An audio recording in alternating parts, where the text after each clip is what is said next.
Follow your passion. You've heard this advice your entire life. Find what you love, chase it, build your life around it, and everything will fall into place. But what if this advice is deeply misleading? What if the idea of following your passion is actually one of the most dangerous myths of modern culture? According to Carl Jung, a meaningful life is not built by chasing what excites you. It is built by confronting what calls you. And the difference between those two things can determine the direction of your entire life. Because passion is often temporary, pleasure is often superficial, but meaning demands something much deeper: responsibility, sacrifice, and sometimes even suffering. Jung believed the modern obsession with happiness and passion has created a strange problem. People spend years chasing what feels good, while slowly drifting away from what gives their life purpose. And when passion fades, as it often does, they are left feeling lost, confused, disconnected from themselves. Because passion is a feeling, but meaning is a direction. And if you build your life around feelings alone, you may wake up one day realizing you followed your passion, but never found your true path. Modern culture loves the idea of passion. It sounds inspiring, romantic, liberating. Find what you love, turn it into your career, and you'll never work a day in your life. But reality rarely works that way. Passion is unpredictable.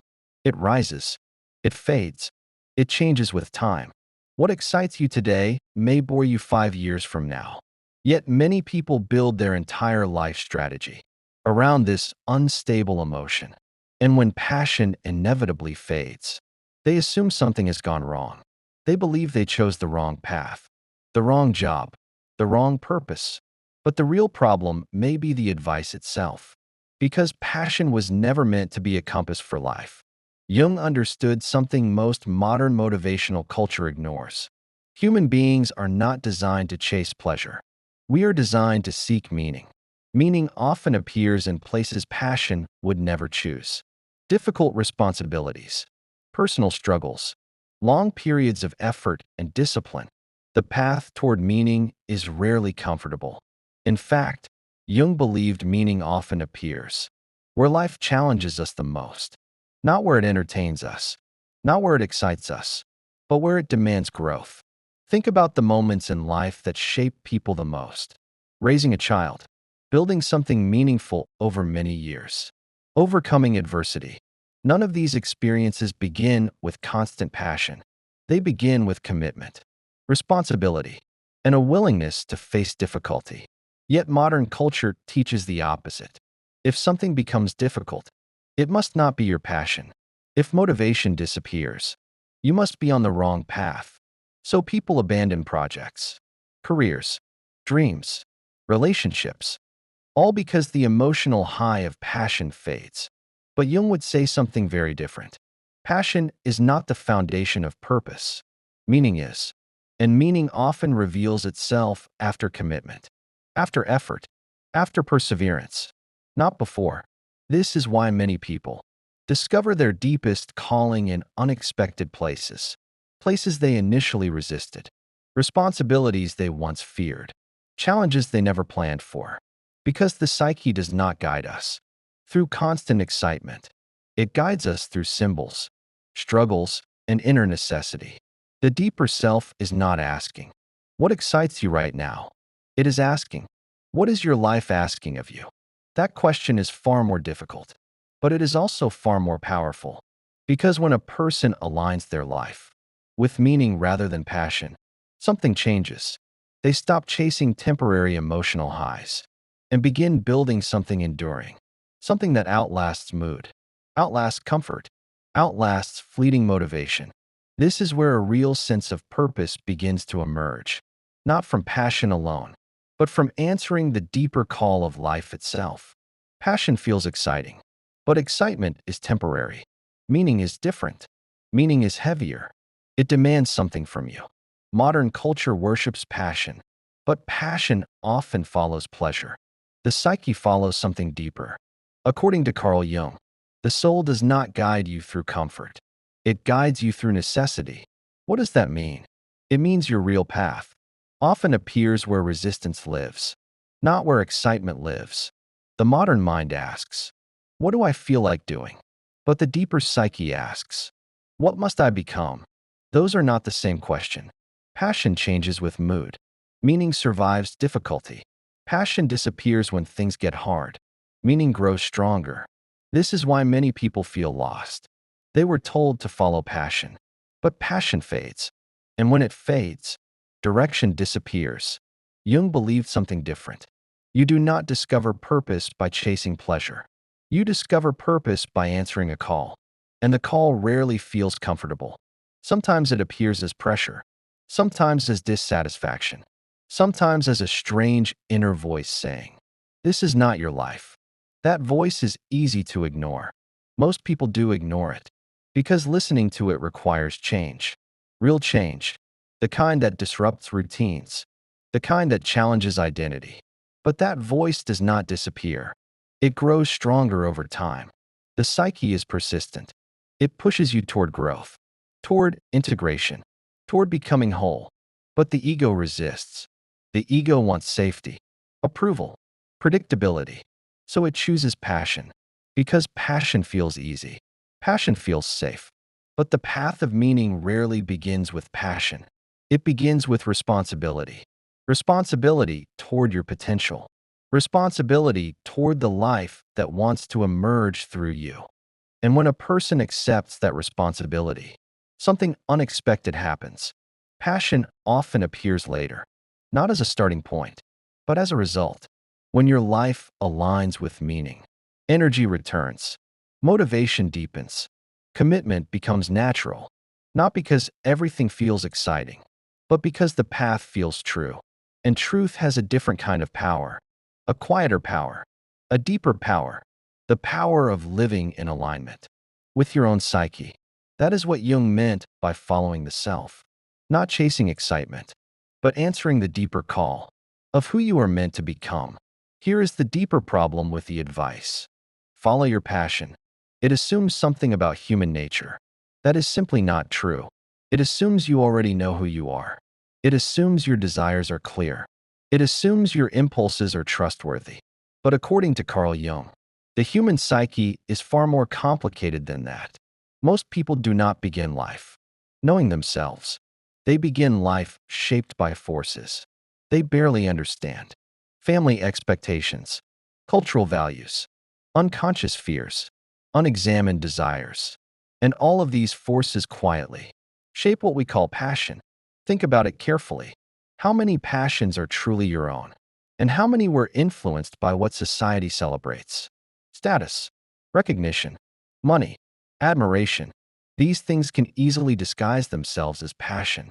But Jung warned that what we consciously desire is often only a surface expression of deeper unconscious forces. The ego believes it knows what it wants, but the unconscious mind has its own agenda. And when the ego blindly follows its desires, without understanding the deeper psyche, life slowly drifts away from authenticity. At first, nothing seems wrong. You may follow a passion that excites you. You may build a career around something you enjoy. You may pursue goals that appear meaningful from the outside. But something strange often happens after a few years. The excitement fades. The passion weakens. And a quiet dissatisfaction begins to grow. Not dramatic dissatisfaction. Not a crisis. Just a subtle feeling that something is missing. Many people ignore that feeling. They assume it's normal. They assume everyone eventually becomes bored with life. But Jung saw this differently. He believed that feeling often signals a deeper misalignment between the ego and the self. Because the ego chooses goals based on what appears attractive, but the self calls you toward what leads to psychological wholeness. And those two directions are not always the same. The ego might chase admiration. The self might demand solitude. The ego might chase success. The self might demand authenticity. The ego might chase pleasure. The self might demand growth. This is why blindly following passion can lead people into strange psychological traps. A person may become very successful, yet feel strangely empty. Another may achieve everything they once wanted, yet feel disconnected from themselves. The outer life looks impressive, but the inner life feels hollow. Jung encountered this pattern repeatedly in his work. Patients who had followed society's definition of success, patients who had achieved their passions, patients who seemed to have everything. Yet inside, they felt lost because their lives were organized around external desires rather than inner necessity. Jung believed that the psyche contains a deeper organizing center, something beyond the ego. He called this center the self. The self represents the totality of the psyche. It includes both the conscious and unconscious parts of who you are, and the self is constantly trying to guide you toward integration, toward becoming a complete human being. But this guidance does not appear as simple passion. It appears through symbols, dreams, inner tensions, unexpected interests, sudden dissatisfaction with paths that once seemed perfect. These experiences are not random. They are signals from the deeper psyche, signals that your life may need adjustment. But the modern idea of passion encourages people to ignore those signals. It tells them to double down on what they enjoy, to keep chasing excitement, to keep pursuing whatever feels good. And that advice can become dangerous because pleasure is not always aligned with growth. Excitement is not always aligned with meaning. And what feels good in the short term may slowly disconnect you from your deeper nature. Jung believed the real question a person should ask is not, "What am I passionate about?" but rather, "What is life asking of me?" That question changes everything because it shifts the focus away from pleasure toward responsibility, responsibility toward your own potential, responsibility toward the parts of yourself that have not yet been developed, responsibility toward the deeper calling of your life. And that calling often appears in unexpected ways. Sometimes it appears through suffering, a crisis that forces you to rethink your direction. Sometimes it appears through frustration, a persistent feeling that the path you are on does not fully express who you are.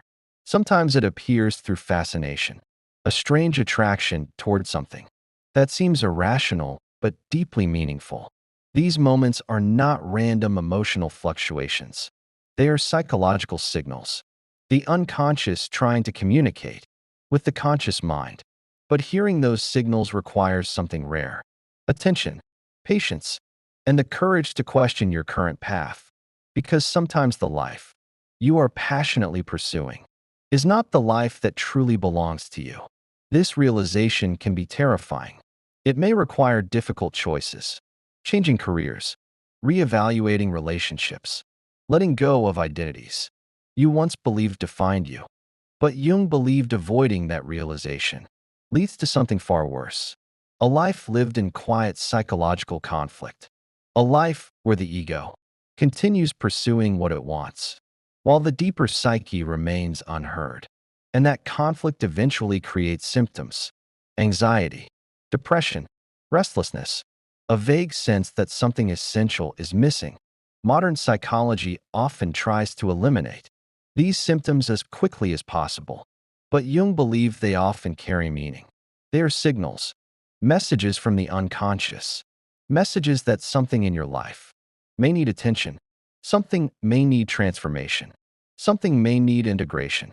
And when a person begins listening to those signals, a new phase of life begins, the phase Jung called individuation.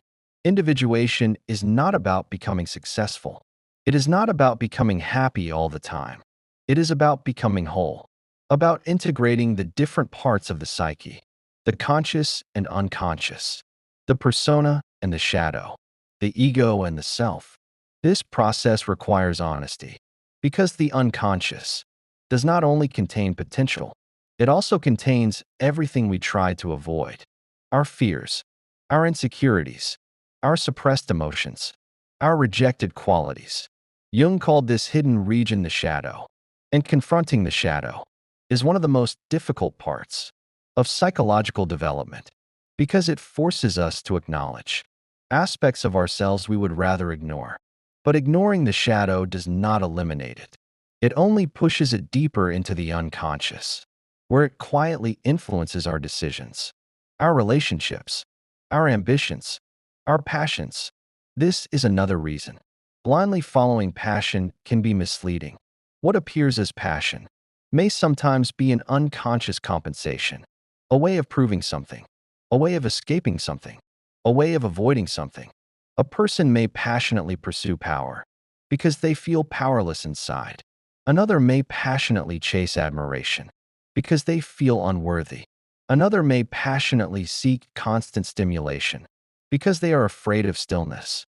The ego experiences these drives as passion, but the deeper psyche sees them as symptoms, clues pointing toward unresolved inner conflicts. And this is why Jung believed the path toward meaning requires self-exploration, reflection, dialogue with the unconscious, dream analysis, creative expression, time spent understanding the deeper layers of the psyche. Only through this process can a person begin to distinguish between passions that distract and passions that express their authentic nature.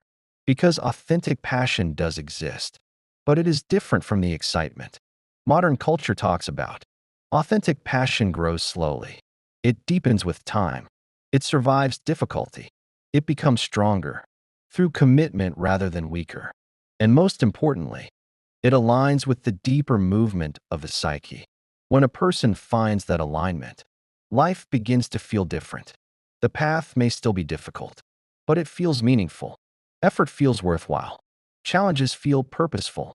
Because the life being built is not just exciting. It is true, and that is the difference. Jung wanted people to understand. Passion alone is not enough, because passion can mislead. But meaning has depth.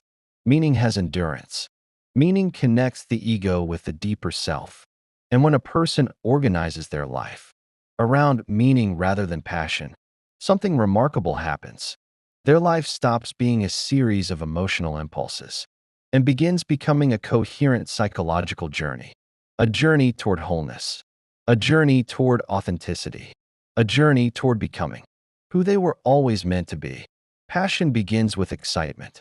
Meaning begins with responsibility. This is the difference most people never learn. The modern world says, do what makes you happy. But Carl Jung saw something deeper. Happiness is not the goal of life. Wholeness is. And wholeness requires confronting parts of yourself you would rather avoid. Your fears, your shadow, your limitations. Passion rarely asks that of you. Passion wants enjoyment. The self wants transformation. That is why meaning often appears where passion would never go. Difficult work, long commitment, inner struggle, responsibility towards something greater than your comfort. At first this feels heavy, unpleasant, even frightening, because the ego prefers excitement. The ego prefers pleasure. But the deeper psyche is not interested in comfort. It is interested in growth. Growth that shapes you. Growth that deepens you. Growth that slowly transforms your life into something authentic. This is why the path toward meaning often begins quietly, not with excitement, not with fireworks, but with a subtle inner voice. A voice saying, this matters, even when it is difficult, even when it requires sacrifice, even when passion disappears. Because meaning is not emotional. Meaning is structural. It organizes your life. It gives direction to suffering. It gives purpose to effort. And over time, something surprising happens. The thing that once felt heavy begins to feel alive. The responsibility that once felt exhausting begins to feel meaningful. The discipline that once felt restrictive begins to feel liberating. This is the paradox Jung described. Passion often follows meaning, not the other way around. When your life aligns with something real, energy returns, motivation deepens, curiosity grows. You stop chasing excitement because your life itself becomes meaningful. But discovering that path requires courage because it asks a difficult question. Not, what do I enjoy right now? But, what kind of person must I become? That question leads inward, toward the unconscious, toward the deeper layers of the psyche. And the answer rarely appears immediately. It unfolds slowly, through experience, through reflection, through confronting the parts of yourself you once avoided. This is the journey Jung called individuation, the journey of becoming whole. Not perfect, not endlessly happy, but integrated. A person whose life reflects their deeper nature. And when that integration begins, something changes inside you. The need to constantly chase passion fades, because your life no longer depends on emotional highs. It rests on something deeper, meaning, direction, inner alignment. And from that alignment, a different kind of passion emerges. Not frantic, not impulsive, but steady, enduring, quietly powerful. The passion of a person who knows why they are walking their path. So if you feel lost, because your passion has faded, do not panic. Do not assume something is wrong. Instead, ask a different question, a deeper question.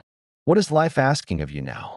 Because the answer to that question may not excite you immediately, but it may lead you somewhere far more important, toward a life that is not just passionate, but true.